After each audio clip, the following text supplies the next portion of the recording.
and this is episode 82 of My Author's Diary. I am an author of crime thrillers for women, and every week I take you through the ups and downs that I go through as I try to write and publish new books. So don't forget to subscribe or follow me if you haven't done so already. So today is all about bullet journaling. Back in 2020, at the very beginning of the year, I discovered bullet journaling and I fell in love with it. I knew that it was going to fit me. And so I spent the entirety of 2020 doing bullet journals, right?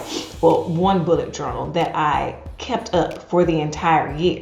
And so this episode to kick off 2021 is going to be everything bullet journal. So I'm doing a flip through of my 2020 bullet journal. Then I'm going to take you through my new bullet journal that I'm going to use for 2021 and kind of the annual spreads that I set up for that. And then I'm taking you through the January 2021 spreads that I'm using. And I know what you may be thinking. Hey, Angel, so I watch people's bullet journal YouTube videos, and if you're trying to cover all three of those things, this video is probably going to be 3 hours long. Well, it's not, because you're not going to be planning with me. I'm going to show you what I've done after the fact. And as much as I would love to do the plan with me videos, it take me too long to do my bullet journals and my spreads. Yesterday, I did my January spreads while the Rockets games were on. Go Rockets, they finally won. Yay. And it took me 5.5 hours. 5.5 hours. Who feel like being set up with a video, trying to do that with 5.5 hours, and I'm stopping and I'm thinking, and what do I want here? What do I want there? How do I do this? Printing stuff out, copying stuff. It's all disjointed. But it's something that is so, I don't know, I just love doing it, right? I love the creative aspect of it and seeing it come to life. And it's right now, I'm too slow with it. And I'm all over the place. I'm all over my desk and stuff. And it's not conducive for a video. But I would like to show you my pages after the fact so that if it inspires you to do your own bullet journal, you can kind of see how I set mine up. And without further ado, let's kick off my 2020 bullet journal flip through. Okay, so what I have here is my 2020 bullet journal. And I can tell you that when I first started doing bullet journaling, I really thought that I could keep everything in one bullet journal, everything that is related to indie life, my day job life, my personal life. I wanted to put it all in the bullet journal. And I was really focused on it being a minimalistic bullet journal, not with all the drawing and the colorings and all that stuff, the intricate stuff that you see in a lot of people's bullet journals. So this is to kick it off.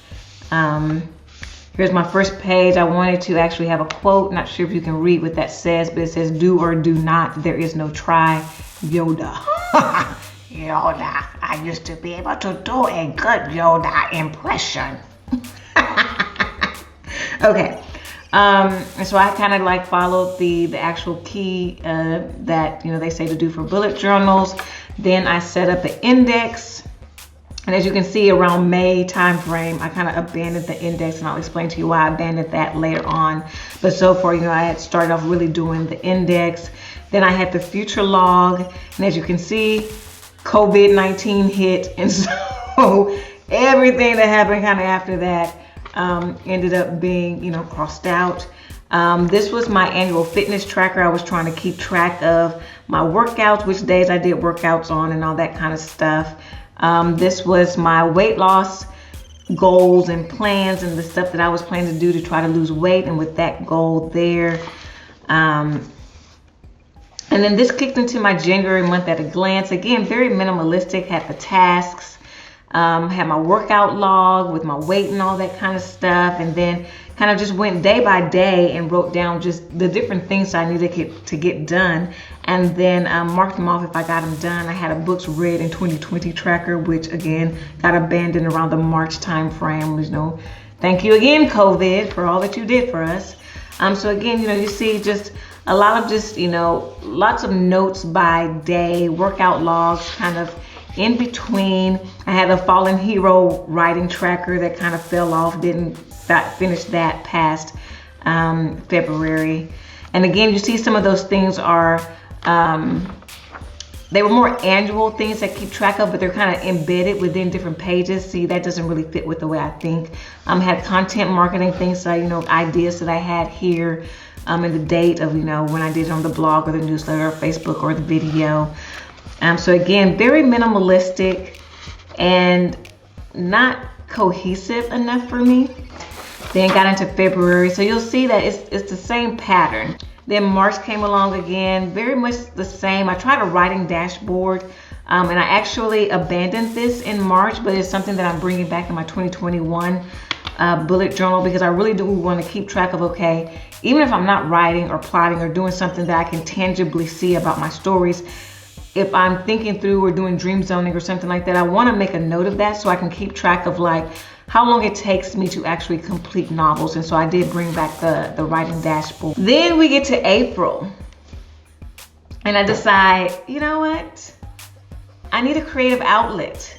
I've been working from home for about 2 weeks, and the world was going crazy and I was about to go bonkers, and creating something like this, doing that creative, doing the coloring, doing the design, like it really helped to settle me. And I really embraced, okay, I actually want to start adding more design into my bullet journal. So this was my first kind of month lead-in page. I did this all with stencils in my pens, and yeah, very simple, but it was bright, and it represented spring to me. So then I did my month layout here with stuff on there. Kept the writing dashboard for April. Start to say, ideas and long-term tasks versus the daily tasks that I was keeping here. So I needed to start trying to like compartmentalize. And I really think more compartmentalized. I do batch work. And so I think the fact that things were just all over the place in those first early months, they weren't organized enough for the way I think and the way I like to do things. And so I really started to try to dedicate, this page is for this page is for that. So you see I have, now I'm kind of giving headers of, okay, here's what the page is for. I had, launch tasks and kind of like marketing things I do. This is the first time I kind of start to put out, okay, well, what am I planning to do for my YouTube videos? Really trying to write it out. So I made a page for that. Then here's May again, really stencil focused, really trying to like evoke the spirit of, brighter days and the sunshine, and kind of get some good colors in there.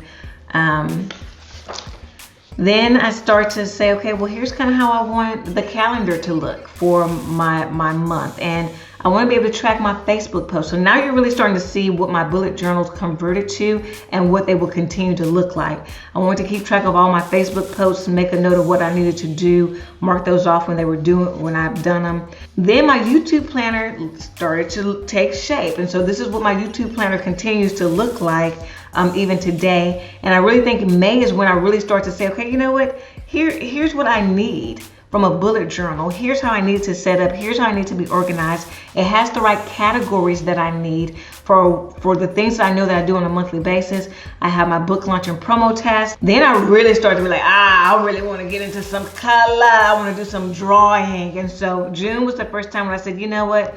I'm going all out and coloring up my bullet journal, because I like this. I like the mindset that I get into. I like the creativity of doing it. And so June, I was like, ooh, what represents summer the most? And so I went back to my childhood, and it's all about getting watermelon. That really kind of evokes summertime for me. And so I carried that over, and you'll see, okay, now the pattern has started.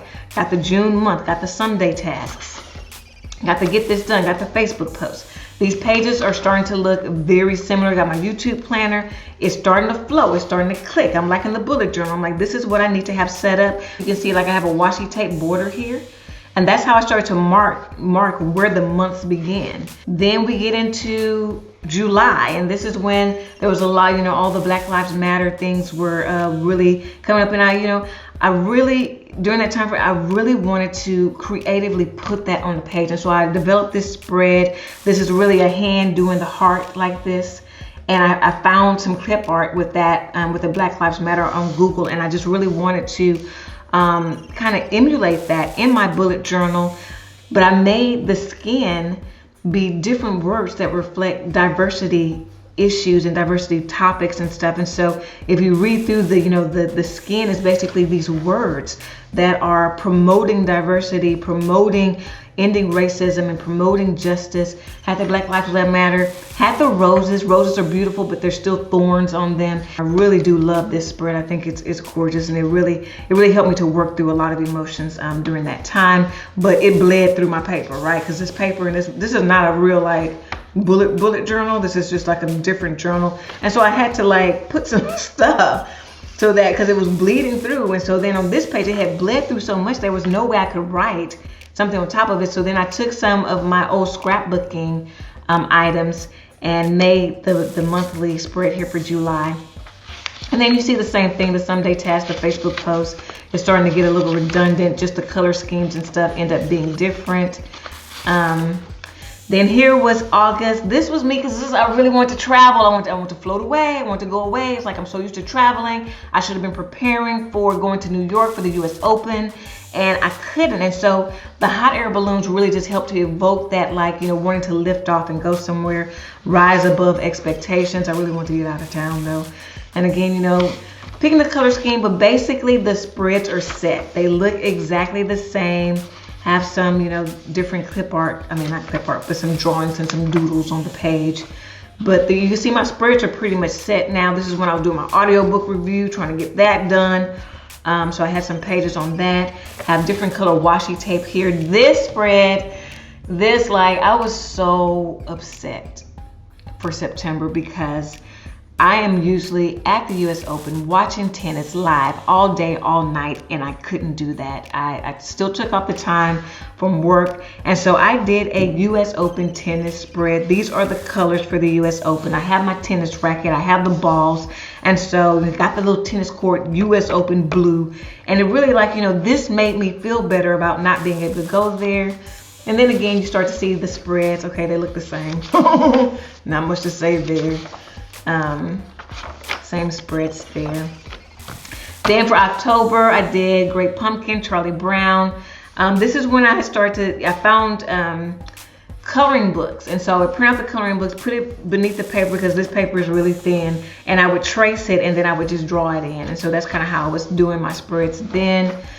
So I had the October with Linus there, the YouTube planners, book launch tasks. So all of this stuff is the same pages over and over again. Then I started to run out of pages, so I had to kind of start to consolidate. So I'm like, okay, I don't want to have just 2 months in a new book. I need to squeeze November and December in this book. So guess what? My little turkey had to share the page with the monthly spread. Get this done. This stuff is all the same. Just see the color schemes there. December, same situation. I was running out of time. So that's pretty much the 2020 bullet journal flip through. It's how I did my bullet journaling for the whole year of 2020. So now let's go to my bullet journal for 2021. I decided to go with the Archer and Olive 160 page. I think it's 180 GSM, 160 GSM. It's some thick paper. I went with Archer and Olive because I don't like cream paper. And I love the fact that they had white paper. And I love the fact that they're in Austin, Texas. I lived in Austin, Texas for 2 years when I was in college. And so, supporting other Texas businesses, it was, that kind of was, that did it for me. I was like, oh yes, this seems like the journal that I want. And they're Texas people. Yes, I'm buying from them. So this is my Archer and Olive notebook. I think it's B5. It's much bigger. Now let's go to the flip through.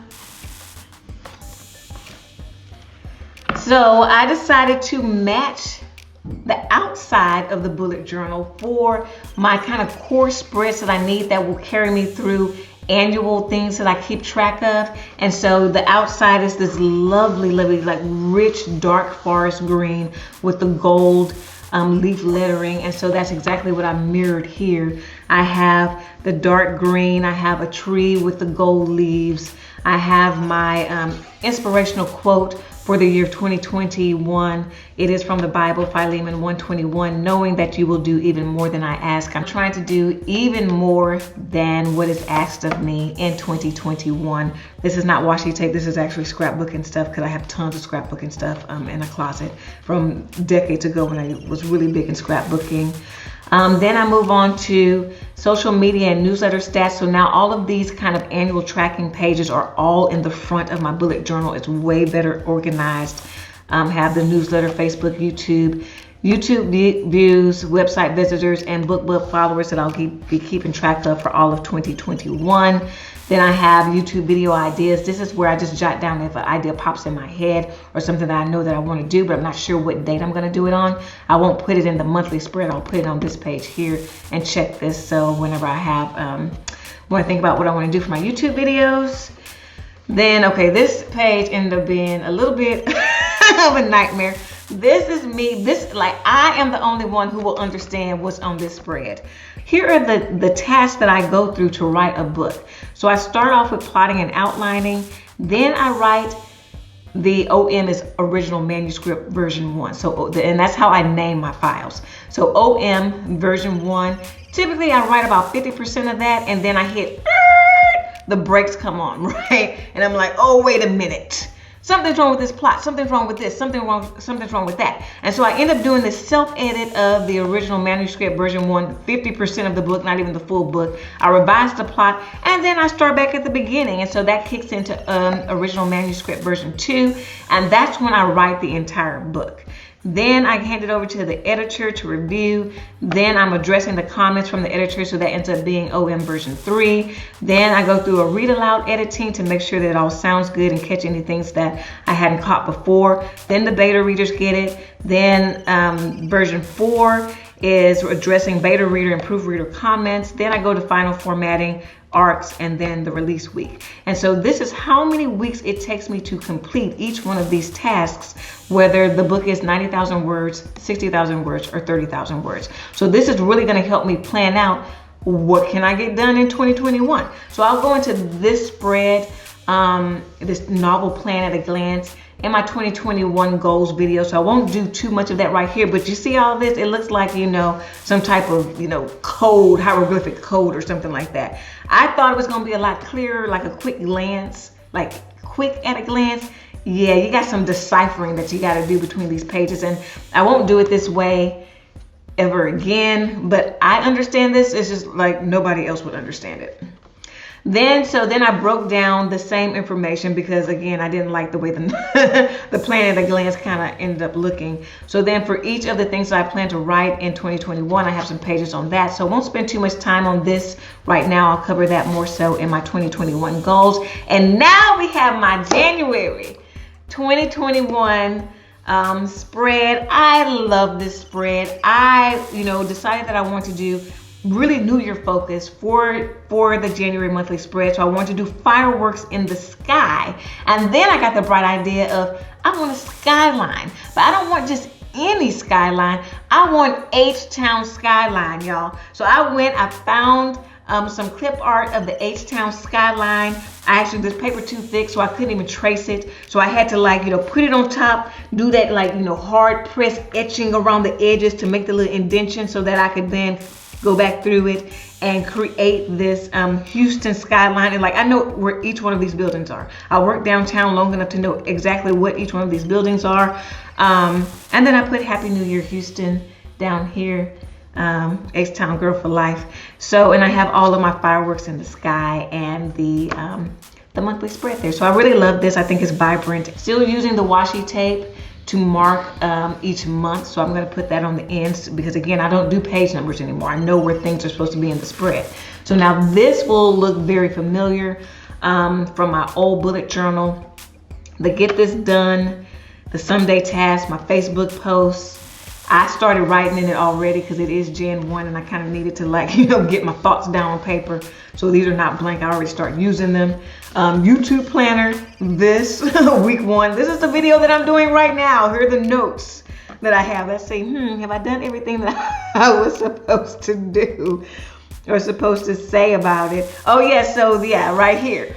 So the thing, that I really realized after doing bullet journaling for all of 2020 is that I don't need the index. I don't need the page numbers. Future log I never used. Weekly spreads I never used. And so I just cut them all out because I really needed my bullet journal to match up with how I compartmentalize and batch work. And so I need themed pages, consistent themed pages each month that I can work through the things I know that I have to do on a monthly basis. Yeah, so that's that piece for the YouTube planner. This is my book marketing tasks. This is something that I do in Excel, and then I print it out and I glue it on these pages. So that's something that I'll be doing over the weekend to know what kind of book marketing tasks I need to have done. And then I finish off the month with the writing tracker. And again, I wrote today. Yay! So that completes my flip through of my 2020 bullet journal, and also the flip through of my new 2021 annual pages and my January month pages for 2021. So if you have any questions on my bullet journaling, my trackers, how I set up different things, or how I keep track of things, please feel free to drop me a comment down in the comment section, and I will be sure to answer that. So if you want to continue to keep up with me and all the ups and downs that I go through as I try to write and publish new books, click the subscribe button. Then don't forget to click that little silver bell so you won't miss when I'm doing a video, and I will see you next time.